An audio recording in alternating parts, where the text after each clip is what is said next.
guys! Welcome to my vlog! Ako nga pala si Alea Perez Pada, isang proud B.Ed student ng Davao de Oro State College na nangangarap na maging isang guro balang araw. Mahilig ako magbasa ng mga comics, novels at poems. Ngayong araw ay ibabahagi ko sa inyo ang mga aspeto ng aking buhay, ang aking pamilya, paaralan, at ang komunidad. Tara na at samahan niyo akong tuklasin ang bawat kwento ng inspirasyon ko sa buhay. Simulan natin sa pamilya ko. Ang pamilya ko ang nagbibigay suporta sa lahat ng desisyon na ginagawa ko. Sila yung nagbibigay sa akin ng lakas araw-araw.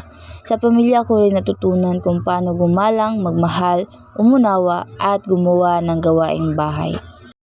Nagpapasalamat ako dahil sila yung naging pamilya ko. Naman ay sa aking paaralan. Sa paaralan ko natutunan magpursigi at mabigay halaga sa bawat aral.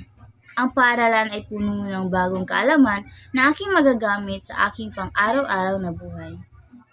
Natutunan ko rin sa paaralan ang kahalagahan ng pagkakaisa at pagtutulungan, na sa kabila ng aming pagkakaiba, kami ay nagtutulungan upang makamit ang aming mga pangarap. Sa bawat pagsubok at hamon na aking kinakaharap, natutunan kong maging matatag at resilente, na ang bawat pagkakamali ay isang hakbang patungo sa tagumpay. At sa panghuli ay ang komunidad. Sa aming komunidad natutunan kong magpahalaga sa kapwa at maging aktibong miyembro ng lipunan.